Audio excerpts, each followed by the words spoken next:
ពិធីបិទសវនកម្មផ្ទៃក្នុងនៅស្នងការដ្ឋាននគរបាលខេត្តសៀមរាបសម្រាប់ការិយាបរិច្ឆេទ2024និងបណ្ដាឆ្នាំពាក់ព័ន្ធ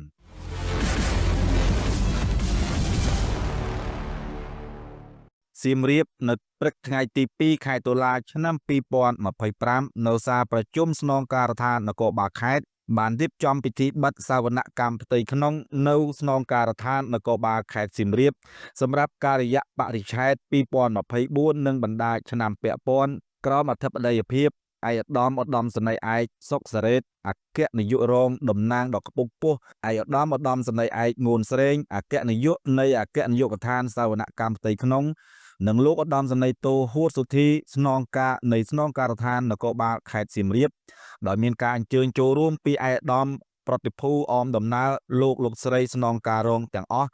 លោកនាយការិយាល័យទាំង33លោកអធិការនគរបាលក្រុងស្រុកទាំង13លោកនាយប៉ុស្តិ៍នគរបាលរដ្ឋបាលទាំង100និងលោកនាយប៉ុស្តិ៍ការពារគោលដៅបេតិកភណ្ឌទាំង6ផងដែរជាកិច្ចចាប់ផ្ដើមនៃកម្មវិធីលោកវរៈសេនីយ៍ឯកសួនថាវាសនានាយការិយាល័យកិច្ចការសំណង់និងវិស្វកម្មបានអាននៅសេចក្តីព្រាងរបាយការណ៍សង្ខេបស្តីពីលទ្ធផល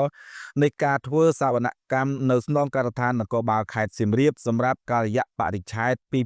2024និងបណ្ដាឆ្នាំពាក់ព័ន្ធក្នុងឱកាសនោះដែរលោកឧត្តមសេនីយ៍តូហួតសុធីស្នងការនៃស្នងការដ្ឋាននគរបាលខេត្តសៀមរាបបានមានមតិចាប់អារម្មណ៍អំពីរបាយការណ៍សង្ខេបស្តីពីលទ្ធផលនៃការធ្វើសវនកម្មនិងទទួលយកនៅរាល់ចំណុចខ្វះចន្លោះពីការអនុវត្តការងារនិងណែនាំបន្ថែមដល់មន្ត្រីក្រមឱវាទត្រូវយកនៅចំណុចដែលខ្វះចន្លោះទាំងនោះទៅធ្វើការកែប្រែ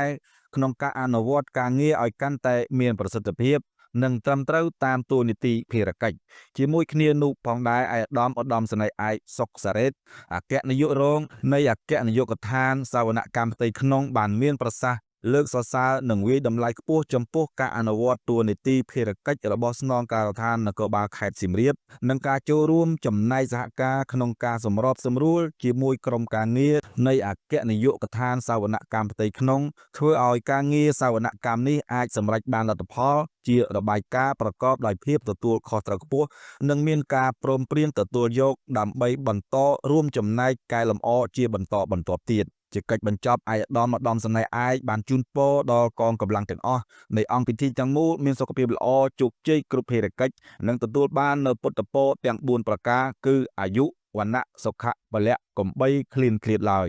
ខ្ញុំកែវសំណាងមេកុងញូ